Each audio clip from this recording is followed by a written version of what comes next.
set. I can't stop hustling every minute, every second. Can't stop. What happened at NXT Vengeance Day? Is NXT allowing talent to work indie shows? And will the son of Umaga become a pro wrestler? This and more on a brand new episode of Shot of Brew. Well, hello, my party people. Yes, I'm a disembodied voice today.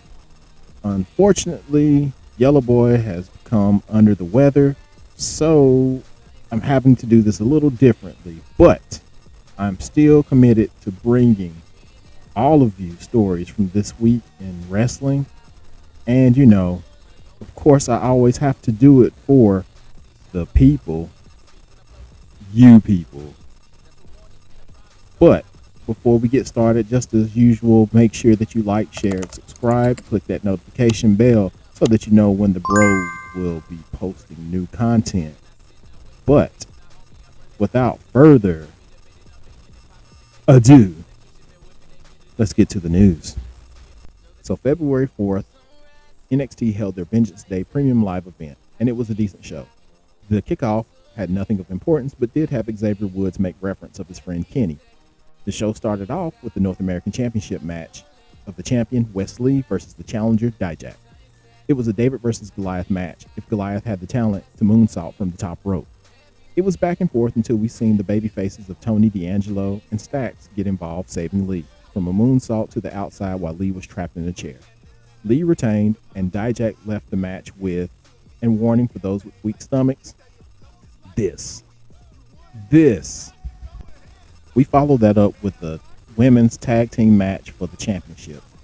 In one corner, the Franken team of Kiana James and Fallon Henley versus the champions of Katana Chance and Kaden Carter. Unfortunately, HBK gave us a story where the well-versed tag team were thwarted by a team that was just slapped together.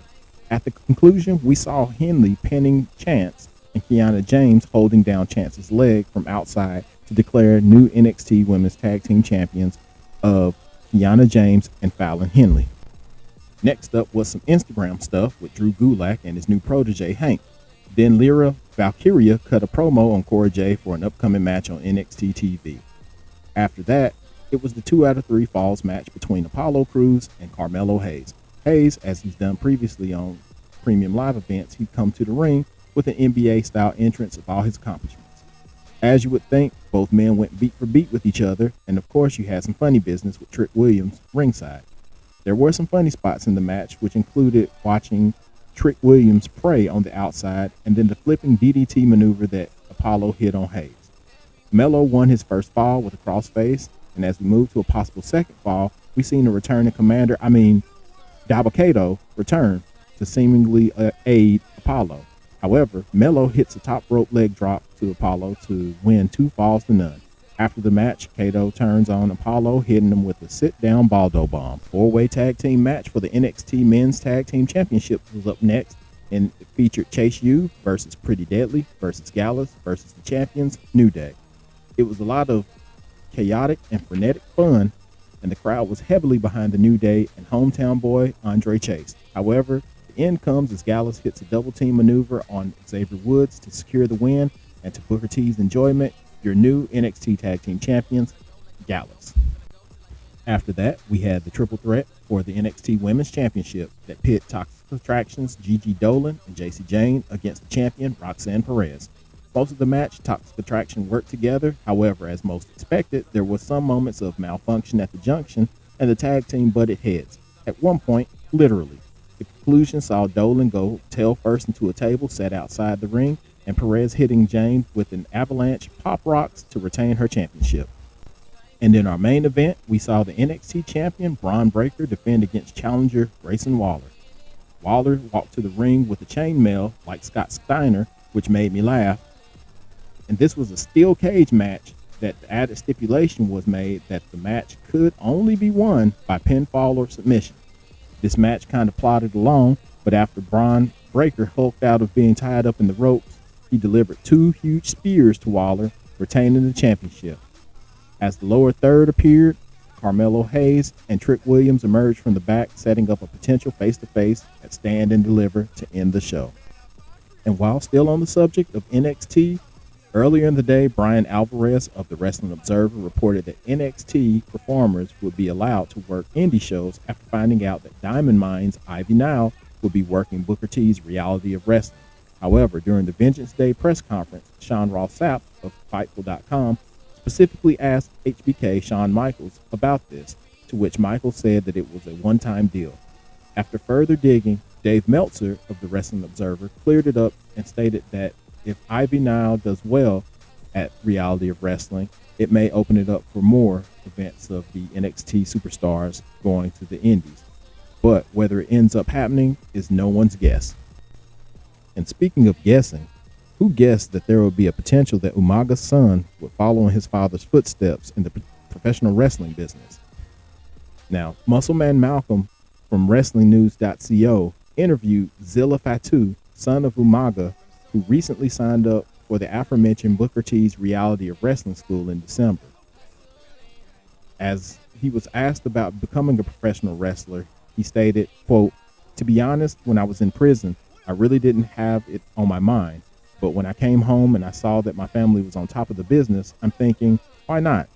I don't know if you know or anybody else knows, but my dad didn't want none of us to do wrestling, like at all. So that was kind of hard going against what my dad's wishes were," unquote. As far as what he wanted to accomplish in the wrestling business, Muscleman Malcolm further asked him, and the reply from Zilla was, quote, "Really? Just to get off parole faster. I don't know if you know or anybody else knows, I'm on parole right now. So that's a big thing because I heard we can get off parole faster. That's what I'm working on right now. There's a whole bunch of paperwork. It's a big process I have to go through, and obviously I have to stay out of trouble and show them that I'm involved with the community. Yeah, just try to stay positive and not try to go down that bad route," end quote. And finally, on why he picked Booker T's Reality of Wrestling, Muscleman Malcolm found out that, quote, "It's in Houston. I'm on parole, so I can't leave the state. But most importantly, he's a really close friend of my family. Before my dad was Umaga, my dad been knowing Booker since then. So that's a long time. It was an easy choice for me to choose. When I came home, and then I had that discussion with Booker 2 months after being home. We talked about it, and he was just like, just focus on your parole stuff first. When I got some of my parole classes, because when you're on parole, you have to do certain classes and you have to graduate from them. I'm very happy that I successfully completed my classes on parole. That's when I hit Booker up and I was like, I'm ready. He was like, man, pull up," end quote. So we may be seeing Umaga's son into the fold in the wrestling business where he may show up. Who knows? We know that right now, Solo Sikoa is making tribute to Umaga, but his actual son is getting involved in the wrestling business. So we'll see what that looks like moving forward. And that was the news. I know it's kind of weird not seeing me here in person, but we got through it. So before we move to something brand new for this month, I want to say thank you. And again, if you haven't already, make sure you like, share, and subscribe. If you enjoy the music that you're hearing in the background, that is DJ L Spade from the album El Spadia. The track is called Hustle. Also, if you have not already, get you some of that great Bros, Brews, and Botches merch, which you can find from Elevated Creations, our good friends at Elevated Creations. And that link is down below in the description in the link tree. Go down there and find you some good merch because it's Valentine's Day and it's coming up. Get your partner a hoodie. But before I go, I want you to know that coming up next is something near and dear to me. I'm going to be spotlighting for the next 3 weeks for the month of February a professional wrestler for Black History Month. So I hope you guys enjoy. It's a little labor of love. So for me, this is where I'm going to get out of here. And the last thing you'll see is the spotlight for Black History Month. So as always, I love you. Until next time, we out. Bros, Brews, and Botches celebrates Black History Month. Norman Smiley. Norman Anthony Smiley was born February 28, 1965 in Northampton, Northamptonshire, England. He was trained by Carl Gotch, Boris Malenko, and Dean Malenko. Norman Smiley moved to Miami, Florida with his mother in the early 1970s, where he attended Miami Beach Senior High School. While he attended, he took part in amateur wrestling and powerlifting. Smiley made his pro wrestling debut in 1985 on the Floridian Indie Circuit. His original name, Black Magic. He later changed his name to Lord Henry Norman. In 1990, he competed at WCW Starrcade, teaming with Chris Adams, facing Conan and Rey Mysterio Sr. Norman Smiley became well-known wrestling for the promotion Consejo Mundial de Lucha Libre, or CMLL, from 1991 to 1995.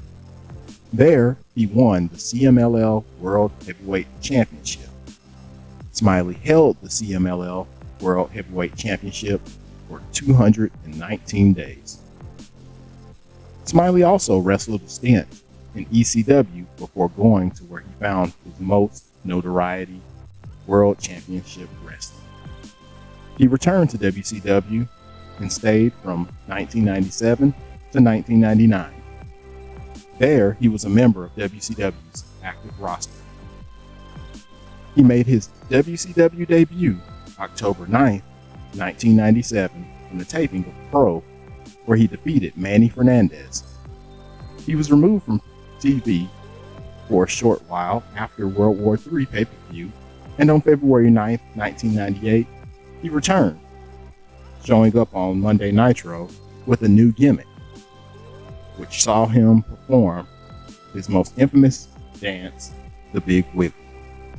During Norman Smiley's tenure at WCW, he became a two-time hardcore champion. However, after WCW, Smiley wrestled for X-Wrestling Federation, World Wrestling All-Stars, and Total Nonstop Action.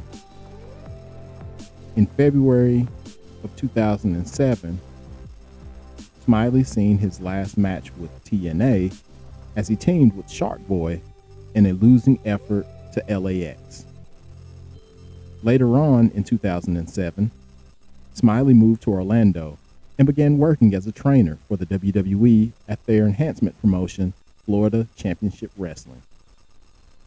That same year in November, Smiley had his last match ever in a dark match on Sunday Night Heat as he took on Vladimir Kozlov.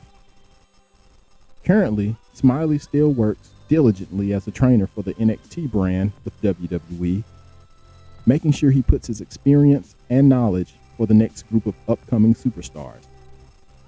Many of those superstars credit Smiley for their success. Some of those superstars include Sasha Banks or Mercedes Moné, Roman Reigns, Big E, Alicia Fox, and Sheamus, to name a few. During Black History Month, we want to take a moment to acknowledge and appreciate the pioneers in wrestling that made a path for other wrestlers of color to blaze. Smiley may have not been the face of the top companies, but if it were not for Norman Smiley and others like him, we would not have some of the wrestlers that you all enjoy today. So, on this day during Black History Month, the Bros celebrate the career of Norman Smiley.